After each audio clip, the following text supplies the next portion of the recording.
සත්සිත සනසවන්නට මෙත් සිත පතුරුවාලෝ නූතනයේ සදහම් හඬ පටිගත කළ උත්තම දේශනාව අමාදාහාර දිය ගලා ගලා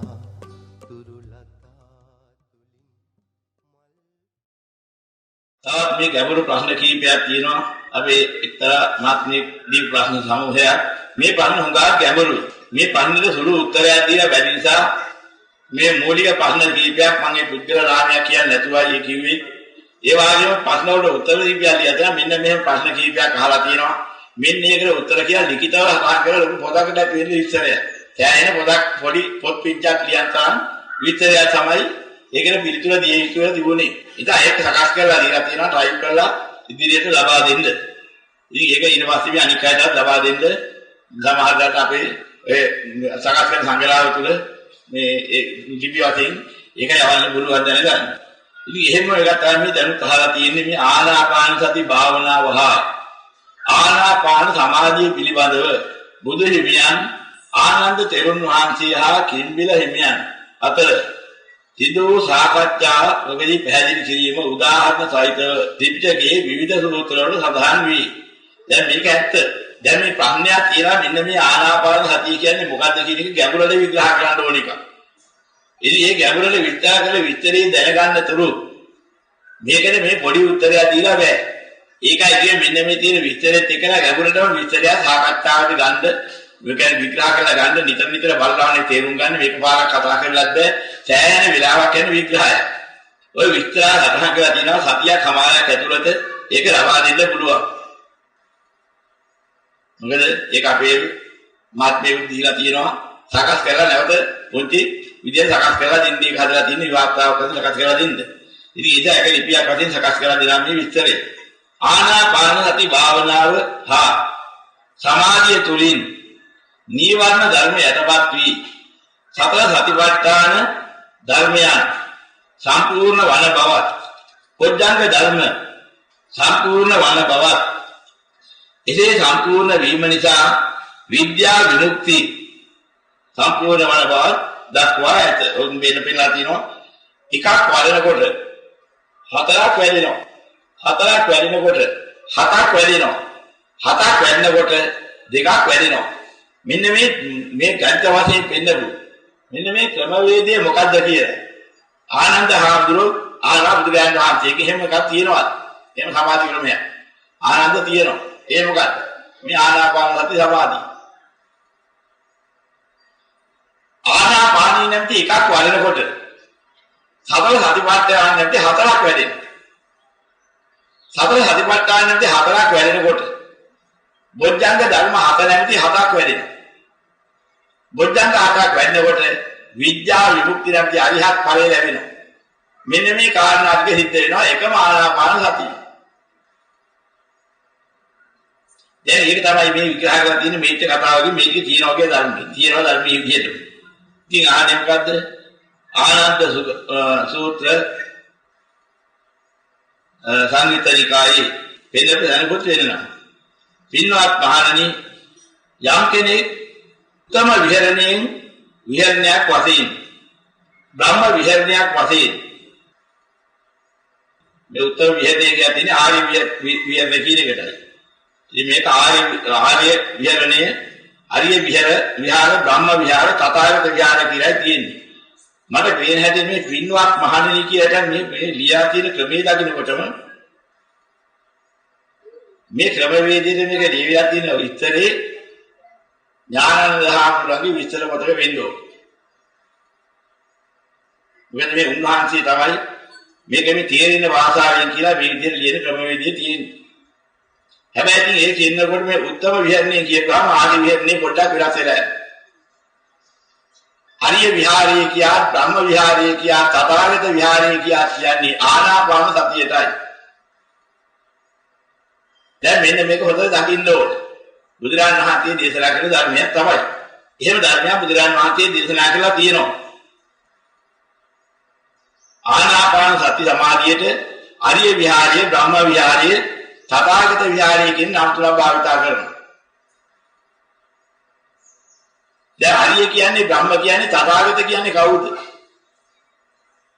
මේ බුද්ධ ශාසනයේ බෑර ආර්ය ඉන්නවද බ්‍රහ්ම ඉන්නවද තථාගත ඉන්නවද? දැන් බලනකොට කාටවත් කියන්න ඔප්පු කරන්න පුළුවන් කමක් නැහැ. ආර්ය බුද්ධ ශාසනයෙන් පිට නැහැ. මේ බ්‍රහ්ම කිව්වේ රහතන් වහන්සේ. නැත්නම් බුදුන් වහන්සේ මහා බ්‍රහ්ම කිව්වේ විතර. ඥානෙවිනි. මේ බුද්ධ ශාසනයෙන් පිට බ්‍රහ්ම නැහැ. තථාගත නම් ඒකාන්තයෙන් තථාගතයන් වහන්සේ කියන්නේ සත භාවයට පත්ව උත්තමයන් වහන්සේ. බුදුරජාණන් වහන්සේ ප්‍රමුඛයි ප්‍රධාන රහතන් වහන්සේ. ඔන්නේ කියන ආර්ය බ්‍රහ්ම තථාගත කියනවා වාසයක් කියන ආනාපාන සති සමාධිය. ඒකට කියනවා. එහෙනම් ලෝකේ හුස්ම ගන්න අරින භාවනාවක් බුදුරජාණන් වහන්සේ පහළ වෙන්න ඉස්සර ඒකාන්තයෙන් තිබුණා. ඒ භාවනාව වඩලා ඒ මුල් කරගෙන නේව සංඥා නා සංඥා කියන අට සමාපත්තියට සමවැදිච්ච යෝගී හිටියා. ඒන් එහාට පොඩ්ඩක් පන්නවා ගන්න බැරි වුණා. මොකක් නිසාද?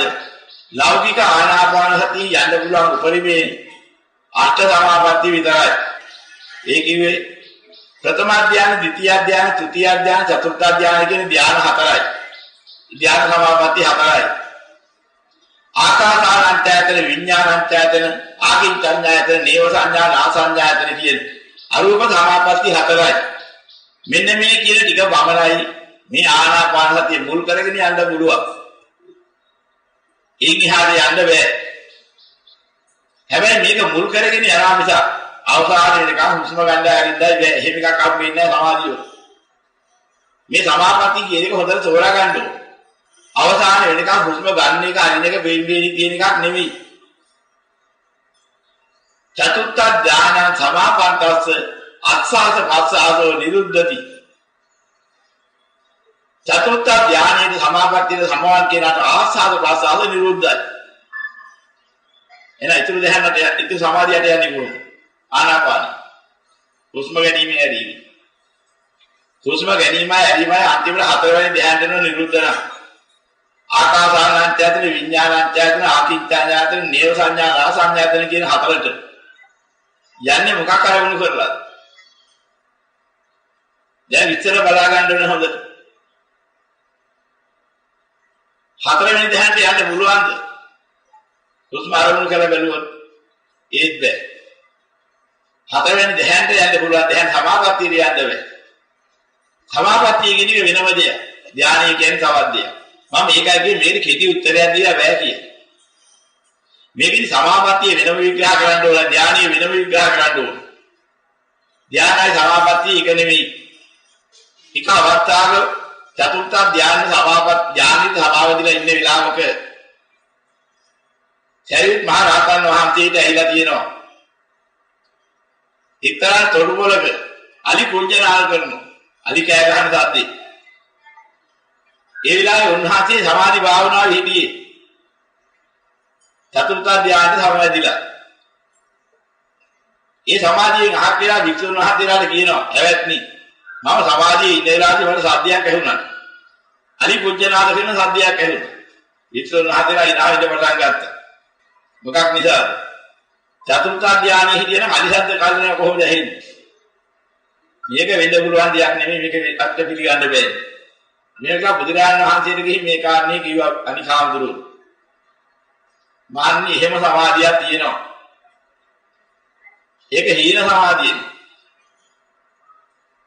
සාරිපුත්‍ර බොරුවක් කිව්වා නෙමෙයි. චතුර්ථ ධානයේ හීන සමාධියට ඊට සද්ද ඇහෙනවා. ඒකේ තියෙන උපරිමය ප්‍රණීත සමාධිය. ඒකටපත් වෙනකොට චතුර්ථ ධානය සමාපත්තියටපත් වෙනවා. අර චතුර්ථ ධානය සමාපත්තිය තනිකර මනෝද්වාරයේ හට ගන්න පංචද්වාරයෙන් වෙහිලා. ඒ නිසා කවදාවත් සද්දිය ඇහෙන ගැහුවත් ඇහෙන්නේ සමාපත්තියේදී. ඇති වෙන වෙනස මෙයා හොඟාක් විග්‍රහ කරන්න තියෙන ප්‍රශ්න. ඉතින් ඒ නිසා මොකද කියලා දෙන්නේ මේ බුදුරන් වහන්සේ පෙන්නපු කාරණා අධ්‍යක්ීමක් නැති කෙනෙක් ඒ තියෙන ත්‍රිපිටකයේම කොටසාවෙන් විග්‍රහ කරන්න ගියා. මේ විග්‍රහය තේරුම් කරලා දෙන්නේ තමයි දත්තයන්නේ. ආනකයාගේ ප්‍රඥේට පිළිතුරු නිසි පරිදි දෙන්න පුළුවන් කමක් නැහැ. ඒකයි කියන්නේ මේ වගේ දෙයක් කෙටියෙන් පිළිතුරු දෙන්න බෑ කියලා. එතන මේ ආනාපාන සති සමාධිය මොකක්ද කියලා මේ විග්‍රහ කරන්න වෙනවා. ඒ කියන්නේ මේ සූත්‍ර වලින් බැලුවාට මේක Tamanට තේරුම් ගන්න බෑ. ඒක අධ්‍යක්ීම් ඇති අයගේ විග්‍රහ කෙරෙන්න ඕන එකක් නිසා. ඉතින් ආර්ය විහාරයේ බ්‍රහ්ම විහාරයේ තථාගත විහාරයේ කියන්නේ මේ බුද්ධ ශාසනයේ තිබෙනා වූ සමාධි ක්‍රමයක් නම් ඔය හුස්ම ගැනීම සහ හෙලීමේ ආනාපානසති භාවනාව කියන එක අද ඉන්දියාවේ යෝගීන් කරගෙන එනවා. ඊයා ඒකෙන් ධ්‍යාන ලබනවා. ඒ මුල් කරගෙන. ඒක නැත්තේ නෑ. හැබැයි බුදුරජාණන් වහන්සේ දේශනා කරපු ආනාපාන සතිය සතර සතිපට්ඨානිය වැඩෙන එක. එහෙනම් සතර සතිපට්ඨානිය මේ බුද්ධ ශාසනයෙන් පිට නෑ. දේශනාවේ ඉතිරිව පෙන්නලා තියෙනවා. සතර සතිපට්ඨානිය මේ බුද්ධ ශාසනයමයි මේ පිට නෑ කියලා දේශනා කරනවා. සත්‍ය බොජ්ජංග මේ ශාසනයෙන් පිට නෑ. පැහැදිලිව දේශනා කරලා තියෙනවා. විද්‍යා යුක්ති ප්‍රතිපලයේ මේ බුද්ධ ශාසනයෙන් පිට නෑ. පැහැදිලිව දේශනා කරලා තියෙනවා. ඉතින් ආරිවිනිය වඩන ආනාපාන සතියේද අරිය විහාරයේ බ්‍රහ්ම විහාරයේ තථාගත විහාරයේ කියා කියනවා. එහෙනම් ආරිවිනිය වෙන්න ආනාපාන සතිය මේ ශාසනයෙන් පිට නෑ. එහෙනම් මොකක්ද මේ වලන්නේ? ආරිවිනිය ආනාපාන සතියේද නැත්නම් ලෝකෙ ඉස්සෙල්ලා තිබිච්ච ආනාපාන සතියේද? දැන් ලෝකෙ ඉස්සෙල්ලා කරපු ආනාපාන සතිය ධ්‍යාන ලැබෙනවා. ආර්ය මාර්ගයේ නෙවෙයි. දැන් හරි ගැඹුරු දෙයක් කිව්වේ ඒකයි මේකට කෙටියෙන් උත්තර දීලා බෑ කිව්වේ. මේක ලෝක විග්‍රහයක් කරන්න ඕන එකක්. දැන් මේ ගහන්නේ වැඩි ප්‍රශ්නේ අහලා ආනාපාන සති භාවනාව තුළින් සිත සමාධිගත වීමෙන් පසුව පළමුවන දෙවන සිව්වන යන ලෞකික ධානය වලට යා නොහැකිද කියලා. ආනාපාන සති භාවනාව තුළින් සිත සමාධිගත වීමෙන් පසුව පළමු දෙවන සිව්වන ලෞකික සමාධි වලට ලෞකික ධානය වලට යන්න පුළුවන් දෙයිද කියන එකයි මේ අහන එක ප්‍රශ්නය. පළවෙනි ධ්‍යානට එනකොටම අන්න එතනින් පටන් ගන්න ක්‍රමවේදයක් තියෙනවා. දැන් මේකට පොඩි උපමාවක් දෙන්නම් මේක තෝරා ගන්න. ආනාපාන සති සමාධියේ චතුර්ථ ධ්‍යාන සමාපatti කිව්වා. අපි ඔබ තෝරාගන්න ක්‍රමයක් තියෙනවා. ගාල්ලේ මුදලාලි, මාතල මුදලාලි, බෙත්තල මුදලාලි එනවා කොළඹට. ඇවිදලා කඩ තුනක් දා ගන්නවා තුන් දෙනා. බෝත් තුනකුත් ගහ ගන්න. එකක් ගාල්ලේ කඩේ. අනික මාතල කඩේ. අනික බෙත්තල කඩේ. දැන් කඩ තුනක් තියෙන කොළඹ. නම් මොනවා? එකක් ගාල්ලේ කඩේ. අනික මාතල කඩේ. අනික බෙත්තල කඩේ. ඇයි එහෙම නම දැම්මේ? මම ගාල්ලේ දන්නේ යාවේ. එයා ගාල්ලේ කඩේට නම දැම්මේ මේකයි. මම මාතලේ නම එන්නේ මෙහි කඩේ දාගත්තා. මේ මාතල මුදලාලි කඩේ මාතල කඩේ. ඔයා මොකද බෙත්තල කඩේ කියලා මම බෙත්තල ඉදලා මුදලාලි. ඉතින් බෙත්තල ඉදලා මුදලාලි කඩේ බෙත්තල කඩේ. නම් තුනනා හරි. හැබැයි ගාලු කඩේ බෙත්තල කඩේ මාතල කඩේ ඔක්කොම තියෙන්නේ කොළඹ. නැත්නම් ඒ තව රවුම. දැන් මෙතෙන්දි මොකද වෙන්නේ? චතුර්ථ අධ්‍යායෙ ගිය කෙනාට ඔබේ චතුර්ථ අධ්‍යායෙ මොකක්ද? ආනාපාන සති චතුර්ථ අධ්‍යායෙ. ඇයි එහෙම කිව්වේ? ආනාපාන සතිය මුල් කරගෙන පටන් ගත්ත නිසා. මේ උපමාව දෙන්නේ කාරණේ තෝරා ගන්නයි. ආනාපාන සතිය නම් කර්මස්ථානයේ අරමුණ උනේ. ඊ අරමුණු කරගෙන නම් පටන් ගත්තී. අන්නේ පටන් ගත්ත අරමුණ මුල් කරගෙන හටගත්ත ධ්‍යානෙට කියන්නේ ආනාපාන ධ්‍යාන. එනිසා තමයි ආනාපානය මුල් කරගෙන චතුර්ථ ධ්‍යානෙ ගැන කතා කරන්නේ. ආනාපාන සති සමාධියක් ඇති වුණා නම් ඒ සමාධිය ඇති වෙනකොට පළවෙනි සමාධි තලයට ආවට පස්සේ එච්චරයි අරමුණ තියෙන්නේ. සමාධි අරමුණෙන් එතෙන්ට ආපුහම මොකද්ද වෙන්නේ? ඔතන තියෙනවා එකක් තමයි සමාධියේ අරමුණ. සමාධියට ගත්ත සමාධි නිමිත්ත. ඊට පස්සේ මේ සමාධි නිමිත්ත බහුව කරලා උපචාර නිමිත්ත කියලා හැකට දෙන්න ඕනේ. ඒ උපචාර නිමිත්ත බහුව කරලා අර්පණාව කියලා හැකට දෙන්න ඕනේ. ප්‍රථම ධානයේ තියෙන අර්පණාව. පටන් ගන්න සමාධි නිමිත්ත තියෙන්නේ ආරම්භක අවස්ථාව. ඒ හේතු වලින් හටගත් උපචාර නිමිත්ත තියෙන්නේ ඒකේ දෙවෙනි අවස්ථාව. ආස්වාද ප්‍රස්වාද මුල් කරගෙන පටන් ගත්තා නම් හොඳ සහැල්ලුවර සුවයට ආස්වාද ප්‍රස්වාදයේ යනවා දැනෙනවා පුළුල් හොදක් වගේ කයි දැනෙනවා. ආස්වාද ප්‍රසආද හොඳට දැනෙනවා. හරි සුවත් දැනෙනවා. ඔන්න ඔතෙන් දෙනකොට කර්මස්ථානෙට අභිමුඛ වෙලා කර්මස්ථානෙට අනුකූල වෙලා තියෙනවා. ධ්‍යාන නෙමෙයි ඔය කියන්නේ. ඒක මෙහා අවස්ථාව.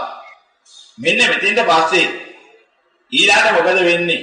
මොහොනට හොඳ හදිලිය වංජාවාදී ආලෝක ස්වභාවයක් ඇති වෙලා නායෙන් ගන්නා හුස්ම ගන්න හුස්ම අරින හුස්ම දෙක හරිය සුවයෙන් ආලෝකමත් ස්වභාවයකින් වැටෙනවා. ඒක විවිධ රූපාකාරයන්ගෙන් වැටෙනවා. හරියට මණික් පොකුරක් හරියට එකට ඈදව මණික් පොකුරක් යනවා වගේ.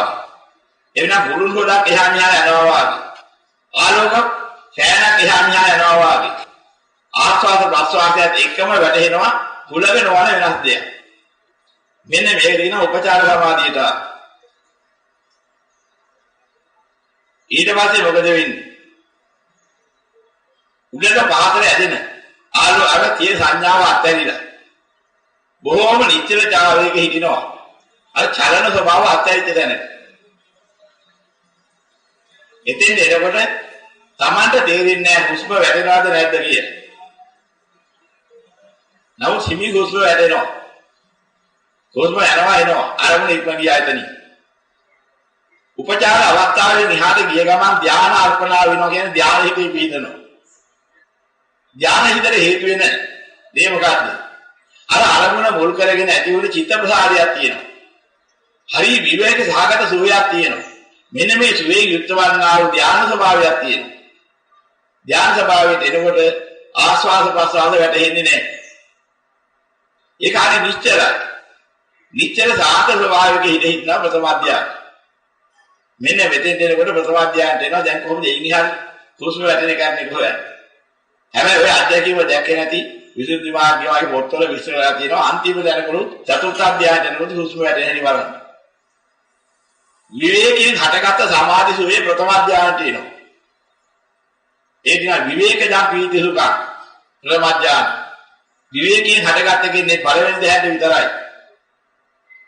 ඊට පස්සේ ලැබිච්ච සමාධි සුවේ මුල් කරගෙන දෙවෙනි දෙහැට එන්නේ සමාධිජා පීති සුඛ ද්විතීය අධ්‍යාය. සමාධියෙන් නැගුණා වූ ප්‍රීති සුඛේ දෙවෙනි ධ්‍යානට එන්නේ. විවේකයෙන් හටගත්ත ප්‍රීති සුඛේ පළවෙනි ධ්‍යානට. මම කොයිතරම් විවේකයේද ඉන්නේ? පරිසරයේ වැටෙනවා. විවේක පරිසරයේ වැටෙනවා. ප්‍රථම ධ්‍යානෙට. අන්නේ විවේකී ස්වභාවය හොඳට තේරෙනවා. බාහිර ලෝකයේ හුදකලා විවේකී දෙනක මගේ පාඩුවේ මේ ඉන්නේ. කවුරුවත් එක්ක කතා බහක් මගේ නෑ දැන් මෙතන. ඒවෙන් අහපෙච්ච නිදහස් වෙනවා. මෙන්න මේක හරි විවේකයිනේ කියලා විවේකයේ මුල් කරගත්ත ප්‍රීතිසුඛේ පළවෙනි ධ්‍යානයයි තියෙන්නේ.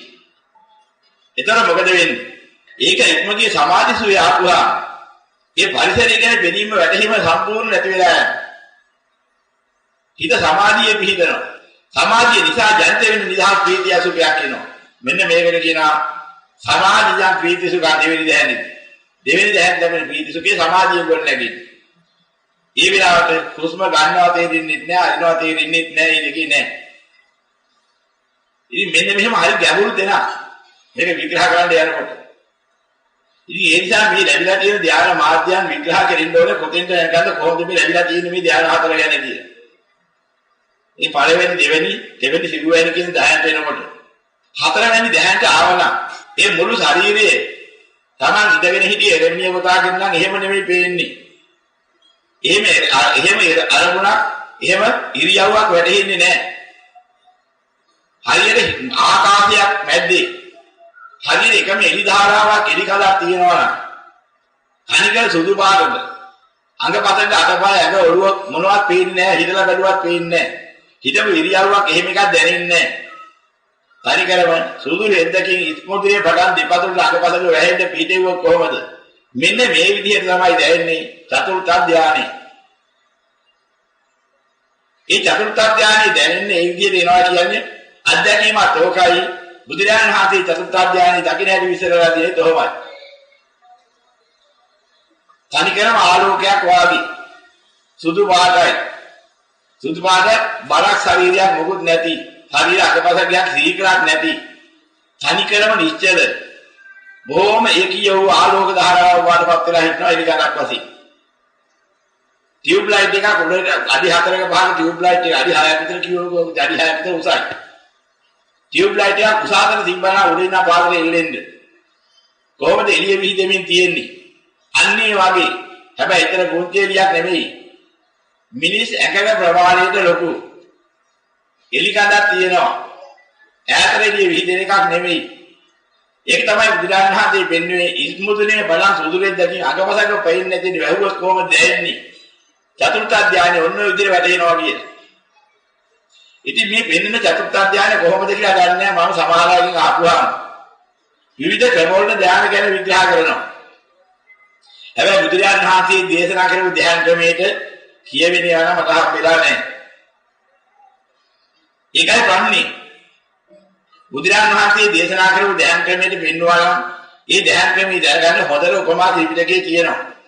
හැබැයි බොරුවල කියන්න බෑ. මොකද බොරුවල කියන්න බැරි අත්දැකීම් නැති කෙනෙකුට ඒක විග්‍රහ කරන්න බෑ. තේරෙන්නේ නැහැ උපමාව. අත්දැකීම ලැබුවා නම් ඔහු දකිනවා. මෙන්න මේ සත්‍ය ධ්‍යාන බුදු පියාණන් වහන්සේ කිව්ව මෙන්න මෙතෙන්ට සමානයි. එහෙම තේරුම් ගන්න. ඒකයි ඒකේ විශේෂත්වය. ඉතින් ඒ නිසා මේක විග්‍රහ කරනකොට අපි ඒ ටික ඔක්කොම හරියට දැනගන්න ඕනේ.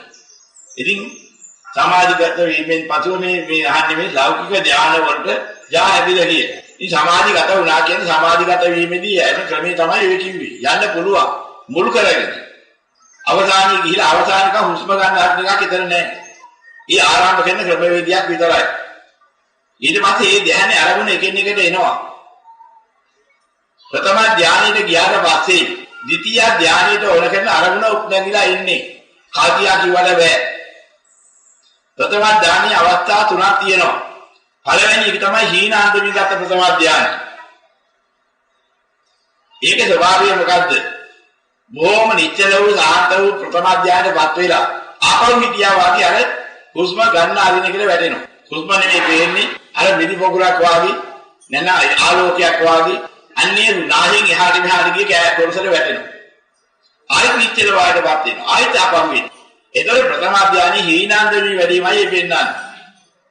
ඊට පස්සේ අධිෂ්ඨාන කරගත්ත කාලයක් හිටියොත් එහෙම නොවැටි. අර ප්‍රථම ධානයේ ස්වභාවයෙන්ම ඉඳ පුළුවන් අවස්ථාවක් එනවා. මෙන්න මේකට කියනවා මධ්‍යමාන්දමී වැඩිච්ච ප්‍රථම ධානය. ද්විතීය ධානයේදී යම් කිසි අරමුණක් ඇද්ද ඊට වඩා සාන්ත වූ සෑහළු ප්‍රණීත අරමුණක්. අන්න ඒකේ පිහිටන අවස්ථාවක් එනවා. පිහිටනවා නෙමෙයි ඒක පේනවා ආපහු වෙනවා. මෙන්න මෙතෙන් දෙනකොට කියනවා ප්‍රථම ධානයේ ප්‍රණීතාන්දමී වැඩිලා. මෙන්න මේ ප්‍රථම ධානයේ ප්‍රණීතාන්දමී වැඩිනහම ඔහුට දකින්න ලැබෙනවා. ද්විතීය ධානයේ අරමුණ. ද්විතීය ධානයේ ස්වභාවය මනසට දැනෙනවා. ප්‍රථම ධානයේ වඩා කොච්චර සාන්තද ප්‍රණීතද කියලා වැටහෙන්න පටන් ගන්නවා. හිත හිතායින්ද කියායින්ද දෙයක් නැහැ එතකොට. ඊට වඩා ප්‍රථම ධානයට වඩා සාන්තයි දකින්නකොටම ප්‍රථම ධානයේ හළුයි ඊට වඩා සාන්ත වූ ප්‍රණීත වූ ද්විතීය ධානයේ කොච්චර සුවද කොච්චර නිදහස්ද කියලා දකිනවා. අධ්‍යාත්මයෙන් දකින්නකොට මනස ගිහිලා එතන පිහිටනවා. ද්විතීය ධානයේ හීනාන්දමී වැඩිලයි පිහිටන්නේ. ඒ වෙලාවේදී කොච්චර හරි ආපහු ප්‍රථම ධානයට වැටෙනවා. ආයෙත් දෙන්න යනවා. ආයෙත් ප්‍රථම ධානයට වෙනවා. ආයෙත් දෙන්න යනවා. ඒ තමයි ද්විතීය ධානයේ හීන වක්‍රම. ඊට පස්සේ අධිෂ්ඨාන කරලා ඉන්න පුළුවන් හැකියාවක් ලැබෙනවා ද්විතීය ධානය. තම පැය කාලයක් හරි වාගයක් හරි අධිෂ්ඨාන කරලා ඒ කාලේ. දවස් ගානක් ඉන්න බෑ. නමුත් යම් කිසි කාල සීමාවක් පුරුදු වෙන මට්ටමේ හිටින්න ඉන්න පුළුවන්. අන්න ඉතින්ට අපුරාම කියනවා ද්විතීය ධානයේ මධ්‍යම මට්ටමට වැඩිලා. ඒකෙදි මොළු ශරීරයේ සමාධියෙන් හටගත්ත ප්‍රීති සුඛයට අනුකූල වෙනවා. අන්නේ ප්‍රීතියයි සුඛයයි ශරීරයේ ස්වභාවයයි ගත්තාම මුළු ශරීරයේම රන්වන් පාටට වෙන්නේ. මුළු ඇඟම රත්තරන්ෙන් හැදුණු රත්තරන් ඇඟක් වගේ. හිටපු ඉරියව්ව පේනවා. ඉරියව්ව වෙනස් වෙන්නේ නැහැ. බොහොම නිශ්චලයි. අන්නේ දින වෙනස්කම් විශේෂත්වය.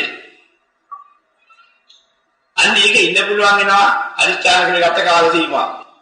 එතකොට ද්විතීය ධානයේ මධ්‍යමාන්දමී වැඩිලා. ඊට පස්සේ මොකද වෙන්නේ?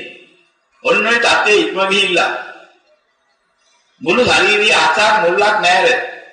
සමතෙනුන එකම ආලෝකයකින් සුදත රුරු රන්වන් ආලෝකයකින් මිරක් වෙන මොකුත් නැති ශරීරය වැටෙනවා. සුඛී කාකතා කියනවා තුන්වෙනි ධ්‍යාන අවස්ථාව. මේ අවස්ථාව ඉස්සෙල්ලාම ලැබෙන්නේ හීන වශයෙන්. ඒකටපත් වෙලා ආයතනයක් වෙනවා ද්විතීය ධ්‍යානයේ. ආයෙත් ඒක ඉක්මවලා ගිහිල්ලා අර ඊටාම සුද්ධ ආලෝක ස්වභාවයට යනවා. සුද්ධ කියන්නේ රන්වන් ආලෝකය. ඕම ක්‍රමක්‍රමයේ යනකොට ඒකේ සමවැදිලා ඉන්න පුළුවන් හැකියාව ලැබෙනවා. අන්න එතකොට තුන්වෙනි ධ්‍යානෙ මධ්‍යම අවස්ථාව. හතරවෙනි ධ්‍යානට එනකොට ඉස්සෙල්ලාම ඔය අන්ති ශාරීරිය මුළු ශාරීරිය අතුරුදහන් වෙලා හිතමු ඉරියව්ව නොපෙනී ගිහිල්ලා මුළු ශාරීරිය තනිකර සුදු පාට ආලෝකයෙන් හැදුනා හා සමාන වෙලා. ශාරීරිය කියන්නේ සුදු ආලෝක කඩක් නිසා වෙන සම්බන්ධ තියෙන දෙයක් ශාරීරිය පිහිටම දෙනා මොකුත් පේන්නේ නැති. තනිකර නිදහස් වෙච්ච ආහත් ප්‍රදේශයක ආදපෙන්නේ මොකේකවා සම්බන්ධ නැති සුදු ආලෝක කඩක් විතරක් වැටෙනවා. කොහොමද තිබිච්ච ශරීරය කියලා හිතුවා. එහෙම එකක් පේන්නේ නැත්තත් එනපත් වෙනවා. ඒ පහු වෙනකොට. ඉස්සෙල්ලා මොකද වෙන්නේ? කොයි ශරීරය කියලා හිතෙනකොට තුතිය ධානයේ ස්වභාවයට එනවා හිතාපහු. ආයි ඉස්සෙල්ලාක සීකරනකොට අර ඉස්සෙල්ලා ලැබිච්ච සතුට ධානය අවස්ථාවේ ආයි ගිහින් පීඩනවා යකි. තනිකර එලික දක්වා. ඔහොම යන්නේ චතුර්ථ ධානයේ හීන වට්ටම. ඊළඟට මොකද වෙන්නේ? ඔගේ මධ්‍යම මට්ටමක් තියෙනවා. අර එළියට සමවැදිලා ඉන්න පුළුවන්. අයිචාන කරගත කාලේ. ඔන්නෝක උපරිම මට්ටමට වැටෙනකොට එකක් පේනවා. මොකද්ද? විශාල ආකාශයක හිස් ආකාශයක් තියෙනවා. මේ හිස් ආකාශයේ උඩ යනවට කොහේ බැලුවත් හිස්මයි. කිසිම තැනක කිසිම ද්‍රව්‍ය වස්තුවක් නැහැ. ඉරක් හදා තාරකාවක් වලාකුලක් එහෙම කිසිම දෙයක් නැහැ. මෙන්න මේ අනන්ත ඈතට බැලුවා සීමාවකුත් නැහැ. මෙන්න මෙහෙම ධාන ආකාශයක මැදි වෙලා උඩ යනවට සීමා නැති දෙනක අති නිශ්චල වූ එලිගඩක් ස්ථිරව හිටලා පිහින් මෙන්න චතුර්ථ ධානයේ ප්‍රණීතාන්තර වෙන්නාම නෑ. යෝග ආවිත ආනාපානිය සම. හැබැයි ඔහේ ආනාපාන පරාතරවත් සුස්මක් වැටෙන දෙනක්වත් තියෙන දෙනක්වත් නායකවත් පේන්නේ නෑ. ඔතෙන්දී ශාරීරිය හිතලා බැලුවත් තිවිච්ච ශාරීරිය පේන්නේ නෑ. මෙන්න මේකද කියනවා චතුර්ථ ධානය තවේ. ඉතින් මේ බුදු පියාණන් වහන්සේ අධ්‍යකරා උන්වහන්සේ ශ්‍රාවකයන්ට දේශනා කරව දැන් හතර යන ක්‍රමයේ. ඔබට උපමා හතරක් දේශනා කළා බුදුරජාණන් වහන්සේ. පළවෙනි උපමාව වශයෙන් පෙන්වුවේ. දැන් ඒ කාර්ය නම් අද මේ ආගම මිරිස්සවලන කාලයක් තිබුණා. දැන් ඒක මිනිස් කුළු දාන්න දෙයක් දකින්න නැහැ. නමුත් යම්කිසි විදියකින් ද්‍රව්‍ය වස්තුවක් දාලා ගලක තියලා අඹරනවා. දැන් ඒ කාර්යය නාන්න ඇඟ හොදා ගන්න ඇඟ යතුරුලා ගන්න හදාගත්තා එක්තරා විදියක සුවඳ සුණු ගුලියක්. ඒ සුවඳසුණු ගුලිය හදා ගැනීමට ඒ කාලේ ප්‍රයෝජනෙට ගත්ත දෙයක් තිබුණා. ඔය හඳුන් කුඩු, කොකුම් පොතු, ඕවාගේ දේවල් අරගෙන ගලක තියලා වතුර ටික ටික දාලා අඹරනවා. හොඳට දියුම් වෙනකන් අඹරලා ඉතින් හදා ගන්න ගුලිය. බුදුරජාණන් වහන්සේ මෙන්න මේ සුවඳසුණු ගුලිය උපමාවට අරගෙන පෙන්නනවා. මේකේ ඇතුලේ හිත නැති දෙයක් එහෙම තියනවාද කොහෙවත්? හැමදෙනම චෙත් වෙලා. හැබැයි පිටතට වැැතිලා වැකිල්ල යන්නෙත් නෑ අහකට. ඒ මුළු ගුලියම තිතයි. මෙන්න මේ වගේ ප්‍රථම ධානයේපත් වෙච්ච වෙලාවෙදී ඇති වෙන ප්‍රීතිය සුඛය මුළු ශරීරය හැමතැනම විහිදිලා පැතිරලා හිටිනවා. ඒ සුවය අතේ හරි ඇඟිල්ලක හරි නෑ අනික් හරිය තියනවා කියලා කියන්නේ එකක් නෑ. මේක නාහය හරිය නෑ අනික් හරිය තියෙන එහෙම එකක් නෑ. මේක කම්පේ තියෙන අනික් හරියට මේ සුවේ තියෙන එහෙම එකකුත් නෑ. බැලුවා හැමතැනම තියෙන. හිතලා බැලුවොත් මේ සුවයෙන් විහිදිලා පැතිරලා නොගියේ. එකම තැනක් මුළු ශරීරය අසක මුල පොතනවත් නැහැ. මෙන්න ප්‍රථම ධානයේ ලැබුණාම දැනගන්න ලක්ෂණේ. ප්‍රීතිය සුඛය ඔන්න ඔය යන්න ඕන. දැන් සමහර අය මම දැන් චතුර්ථ ධානයට ගිහිල්ලා ඉන්නේ කියලා එකපාර කියනවා කිසිම ගාණක් නැහැ. අහපුවාම කියන්නේ කොහොමද කී ලක්ෂණ මොනවද? මේ ඇස්ලාගේ ඇස් දෙක කරන් මුල්ල මේ කානවා නලියන. ඒ තමයි ප්‍රථම ධානය. දැන් මේ කියන හැටි නාහයගේ නලියන. ඒ තමයි ප්‍රථම ධානය ආව කියන්නේ. මේ කවුරු හරි ගාලා දෙන ක්‍රමයක්. අනික මේ ඇස් දෙක කෙනින් නාහය ළඟ නලියන. ඒ තමයි ද්විතිය ධානය. අනික මේ නලල හිරි වැඩෙනවා. ඒ තෘතිය ධානය. අනික ඉස්මුදුර හිරි වැඩෙනවා. ඒ චතුර්ථ ධානය. කාගේ දහයන් ක්‍රමයක්ද? කවුද මේවා දුන්නේ? ඒවා දහයන් කියලා කවුද කිව්වේ? මොකද ඔප්පු කරන්නේ? බුදුරජාණන් වහන්සේ දේශනා කරපු ධර්මයට කොච්චර විරුද්ධද ආපද පොළොවද? දැන් මේ වගේ දේවල් වලින් අපි හැවටෙනවානේ. සමහර අය ඇවිදලා මටම කියනවා චතුර්ථ ධානය නිකන් කියන්න ඕනේ නැහැ. ඒක කියලා ලබාගෙන හැටි කියන්න ඕනේ. ඉතින් කියලා මම දැන් මම කොහොමද උත්තර දෙන්නේ? මගේ ලබලා තියනවා නම් එක්තරා ආලෝකයක් විහිදෙයි. ඒ ආලෝකය අනන්ත ආකාශයේ පතුරවන. ඒ මොකක්ද ආලෝකය? එතකොට අහනවා ඉතින්. ඉතින් එන දැන් කියනකොට ලැබුව 10 ටික මොනවාද? එතකොට තමයි උත්තර දෙන්නේ. පළවෙනි 10 නරකව නායම මේ නායම ගහනවා. දෙවෙනි එක මේ ඇද්දක ගෙඩි නායම ගහනවා. තුන්වෙනි එක නල්ල ගහනවා. හතරවෙනි එක ඉතුරු කරන කාට කියන්නේ? සමහරවිට ඒව දැන් නෙමෙයි කිව්වොත් මම එක බුම්බාගෙන යන්නත් යනවා. කතාත් නගුල යනවා. ඒ හාමුදුරුවෝ දැන් අඳුරන්නේ නැහැ කියේ. ඉතින් මොන්නේ කොහොම කාට උගන්වන්නද එහෙම? ඉතින් හරියට තේරුම් ගන්නවා ලෞතර බුදුරන් වහන්සේ දැන් හතර විග්‍රහ කරලා තියෙන ප්‍රමේ අත්දකින්න පුළුවන්. ඒක හරියට කරුණු තේරුම් ගන්න අනුගමනය කළා ඒ ප්‍රතිඵල ලබා ගන්න ඕන. ඒක ලෞතර බුදුරන් වහන්සේගේ දේශනාව මිසක් අපි එක එක්කෙනාට ඕන විදිහට කියන දේශනාව නෙමෙයි. අනුගමනය කරොත් ඔය අධ්‍යයනයේ මේ කාන්තින් මේ විදිහටම තියනවා වුරු නෙමෙයි. ඒ බුදුරන් වහන්සේ වෙන්නපු ඒ සමාධි ක්‍රමවල ඇති. මේ ප්‍රථම ධානයේ ක්‍රමී තමයි අපි අර කිව්වේ. අර සුවඳ සුළු ගුලිය අපල්ලා බලපුවාම අත්‍යක මුල්ලක කොතනකවත් හිත නැති වේවිච්ච තැනක් නැතුවා වාගේ මේ ස්කීතිය දුකේ මුළු ශරීරය අසක් මුලක් නැර විනායන ස්වභාවය වෙනවා ප්‍රථම ධානයේ. හැබැයි ඒකේ ඉන්නේ මොකක් නිසාද? ධානි යලි සිහි කරන්න ඕනේ. යලි සිහි කරනකොට අරමුණට හිත නංවන්න ඕනේ. ඊ අරමුණේ හිත අසුරවන්න ඕනේ. ඒතකොට තමයි මේකේ මතු වෙවි හැදි නැගිනවන නැගි වගේ නැගි ඔය ආස්වාදයේ ඉන්නේ. ඒක අත්‍යව හිතුවත් එහෙම මොකද ඉන්නේ? ඒ දැන බහැලා යනවා. මේ ප්‍රථම ධානයේ හැටි. ද්විතිය ධානයට වත් වුණාට පස්සේ අන්න එහෙම අමුතුවෙන් හිත හිතා ඉන්න දෙයක් නෑ. ඒ සුවේ මුල් කරගෙන, සුවේ අරමුණු කරගෙන ඊට පස්සේ නැගෙනවා ඔය ප්‍රීතියයි සුඛයයි විශේෂයි. ඒක දෙන්න වල අති විශේෂයි. මුළු ශරීරයේ හැමදෙනම ගිහිල්ලා පිළිහිලා තියෙනවා. උත්සාහ කරන්න ඕනේ නැහැ සුවේ ඉන්න. ඒකට බුදුරජාණන් වහන්සේ උපමාවක් දේශනා කරනවා. මහා වෙහිකාරික වැයි වැහැලා මේ උල්දිය මතුවෙනා කියන මට්ටමට හැදිලා මේම සකස් වෙලා ආපු කාලෙක වැස්ස පෑවුවා. ලිදක බගුලක ගිහින් බලනකොට වතුර බොහොම නිශ්චලව තියෙනවා. පිටින් ගලාගෙන වතුර පාරවල් ලේකට එන්නේ නැහැ නැවතිලා. හැබැයි යටින් ගුල්පත් වලින් නිශ්චලව වතුර පාර ගලාගෙන ඇවිදින්න. කඩ මට්ටමට විල්ලා වහින්න නැතුව නිශ්චලව තියෙනවා. මෙන්න මේ වගේ තමයි ද්විතිය ධානයේදී අර ප්‍රීති සුඛේ පිහිටලා තියෙන්නේ. දැන් මේ බුදුරන් වහන්සේ දේශනා කරපු උපමා මුළු ශරීරයේ අසාර මුල්ලක් නැර. ඒ ද්විතිය ධානයේ සුවේ පිහිටලා තියෙනවා. ඉන්නේ මේ ඇඟිල්ලට ඒක දැනෙන්නේ නැහැ. එහෙම එකක් නැහැ. ඇඟිලි පුරවලක් දැනෙනවා, ඇඟිලි අගටක් දැනෙනවා. මේ කම්පිතට දැනෙන්නේ නැහැ කියන්නේ එකක් නැහැ. කම්පිත අගට බැලුව කම්පිත අවිලා දැනෙනවා. ඒ සුවේ මුලංගේ පිළිලා. අමුතිය ගොඩ නගන්න හිතන්න දෙයක් නැහැ. අරිචාර කියන ඔය ඉන්න පුළුවන් ඕනලා. ගැලපෙන වෙලාවක් ඒක ගැලපෙන ශරීරයේ පහළු තියෙනකන් ඉන්න පුළුවන්. ඒ පහළු කාරින් ශරීරෙට ගැලපෙන්නේ නැත්නම් හිමින් සිරුර දැන බහැලා යනවා. ආයි විනේලා ඉන්න පුළුවන්. එමය හුරු වෙන්නේ. අන්නේ බුදුරජාණන් වහන්සේ දැනගන්න දුන්නා පෙරු දෙවෙනි උපමාව. තුන්වෙනි ධ්‍යානට ආපුවාම ওই தත්ත්වය ඊටත් වඩා ඉහළ යනවා. සුඛී කාගතාවකින් තත්ත්වයට ගිහිල්ලා ඒ සුවේ කොච්චරද කියනවා නම් තමාට දැනෙන්න පටන් ගන්නවා මෙහෙම දෙයක්.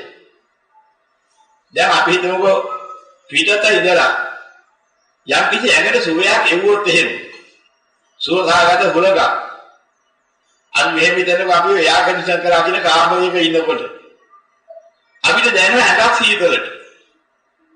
අර කාමරේ වටේ තියෙන වාතය සීතලට තියෙනවා හොඳට වැටහෙනවා. වඩ පරිසරය සීතලයි වගේ ඇඟක් සීතලයි කියන්නේ. මේ සීතල හේ වැටෙන එක නෙමෙයි මේ ධානය ගැන කියන්නේ උපමාවක් කියලා දුන්න එක තේරුම් කරලා දෙන්න. මෙන්න මේ වගේ තුන්වෙනි ධ්‍යානට ආපුවාම දැනෙනවා.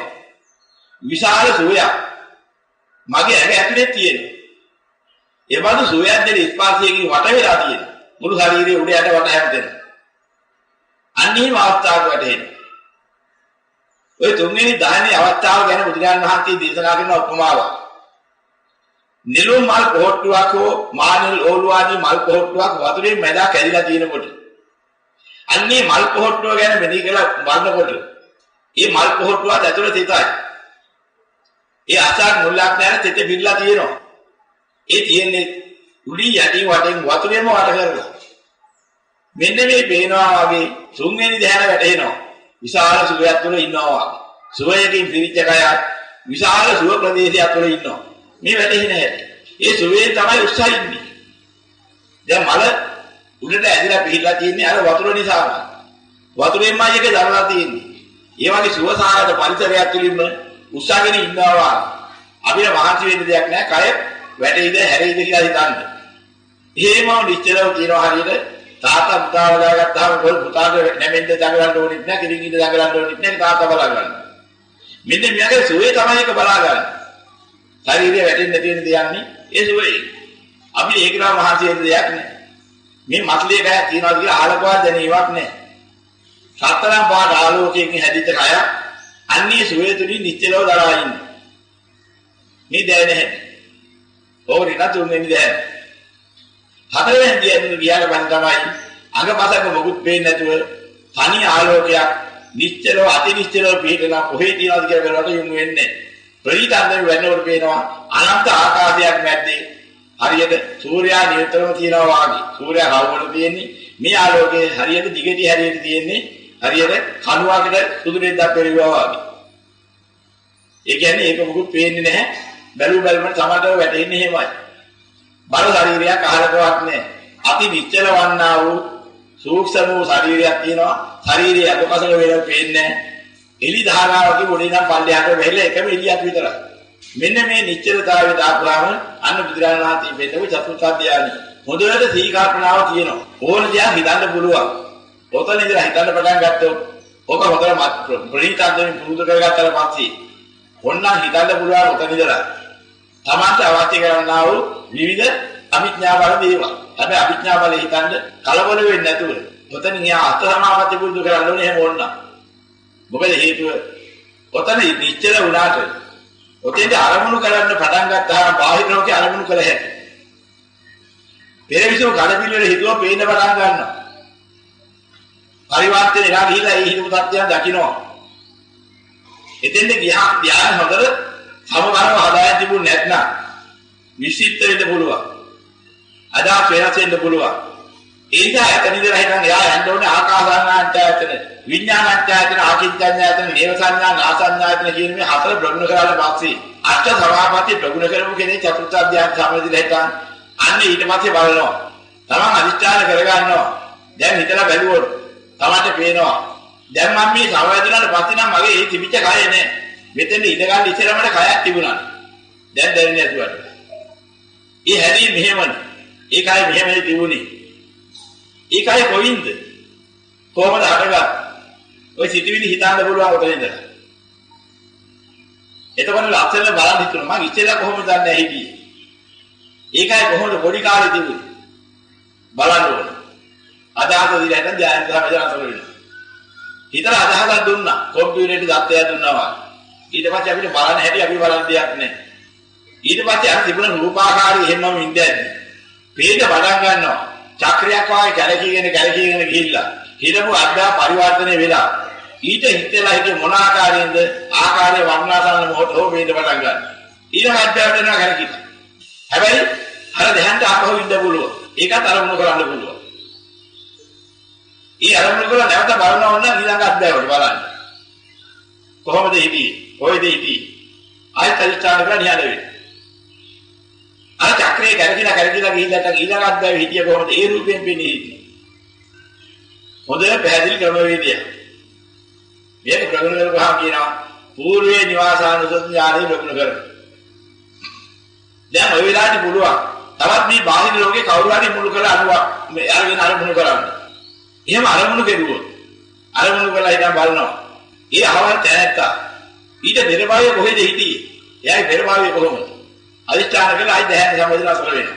දැහැන ඉන්න ගමන් Tamanට වේනවා. අර බුද්ධිලගේ පරිවර්තනයි. පැත්තකින් බලනකොට චක්‍රයක් වාගේ කැරකිලා ගිහිල්ලා එයා ඊළඟත් බෑ මෙහෙමනේ හිටියේ. ඊට එහාගේ මෙහෙමනේ. 1 2 3යි බලලා ප්‍රගුණ වෙන්න ඕනේ. ප්‍රගුණ වුණාම මනස අවිඥාවක් ලබනවා. ඊට පස්සේ ඇහි පිය ගහන මොකදෙන් යොමු කරුවාම වේද පටන් ගන්නවා වේදක් මහන්සියක් නැතුව හිතපු හැටි වල්න හැටි ඔබ කියන චතුෝපාත් ඥානෙ. పూర్වේ නිවාසාංශ ඥානය චතුෝපාත් ඥානයේදී දැක්ක පහළ වුණා නම් බලන්න පටන් ගත්තාම මහා කම්පාවක් ඇති වෙනවා. සුන්දර ලෝකයක් මවමවා හිතන්නේ කොහේ ඉන්නද? කොහේ ඉඳලාද මේ ආවේ? කවුරු වෙලාද හිටියේ? විඳ දුක් මොනවාද? බැරි වෙලා හරි උසුපත් නරකයෙන් හිටු දැන් එහෙම කරකිලා ගියොත් හැගේ හිරිවැටලා යනවා විඳ දුක් දැකලා. ඉදාල දකින්න බුදුරජාණන් වහන්සේ දේශනා කරපු අපාය බොරුවක් නෙමෙයිනේ. මට මතකයිනේ මම ඒ අධ්‍යාපක විඳ හැටි. උන්වහන්සේ මේ අධ්‍යාපක ගැන කියපු කතාව බොරුවක් නෙමෙයිනේ. මම දැක්කන්නේ යන හැටි. තමන්ට තේරෙන්න පටන් ගන්නවා ඊට පස්සේ ආයි පාවෙනවා ආයි ලෝකයේන පරිසරෙ පැත්තකට යනවා. මොකද මේ අසාර කුණු සසරක ඇති මෙහෙම එකක්ද මේ තවත් පතන්නේ ඉන්නේ. මේකේ මොන පරිස්සම කරන්නද? කාට මොනවා උගන්වන්නද? අසාර ලෝකෙන් අත්හැරලා මිදියලා කියනවා වෙනවනා ලෝකයක් කියන්නේ අන්තිම අවස්ථාවේ ආශ්‍රය වෙනවා. තවත් මේ ලෝකෙ ඇගිලි ගන්න හිතෙන්නේ නැහැ. මෙන්න ත්‍රිවිද්‍යාලාභී අරිහතන් වහන්සේ පහළ වෙන ක්‍රමවේදයක්. ඉතින් මේකලද සාකච්ඡා කරන වෙලාව බොහොම මදි. මම ඒකයි කිව්වේ මේ ප්‍රශ්නේ හුඟා විග්‍රහ කරන්න තියෙන එකක්. මේක ඉතලත් මේ ප්‍රශ්නයක් කියලා කෙටි පිළිතුරක් දෙන්න බැරි හින්දා ඒකට සෑහෙන පොඩි පොතක් කියන කාට විස්තරයක් ලිව්වා. ඒ විස්තරේ සම්පූර්ණ හදාන් කරලා මුද්‍රණය කරලා ඒ මාත්‍යාලත් ඒක පිටිපස්ස දෙන්නම් කියලා මම කියද මේ වගේ ප්‍රශ්නයක් මේ වගේ එකක් තමයි යලිත් දීලා තියෙන්නේ.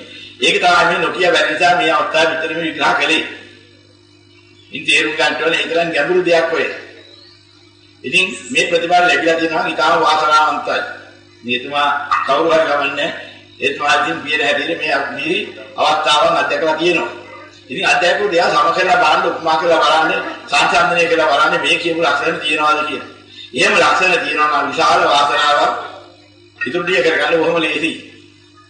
ඉතින් ඉතුරු ටික තියෙන්නේ ලෞකිකද ලෝකෝත්තරද කියන මාධ්‍ය හොයාගෙන ලෞකික ලෝකෝත්තර මාධ්‍ය තුල හරවා ගන්න එක විතරයි. ඒක ඉදිරි අවස්ථාවේදී සාකච්ඡා කරන්න පුළුවන්. මෙතෙක් දහම් ඇහු සෑම සියලු දෙනාම අප්‍රමාදව මේ දහම් තුලින් ලෝකේ බලාපොරොත්තු වෙන්න එපා. නිවන බලාපොරොත්තු වෙන කටයුතු කළා අප්‍රමාද නිවන් දකින්න අදිෂ්ඨාන කරගන්න සෑම සියලු දෙනාට යහපතක් වේවා.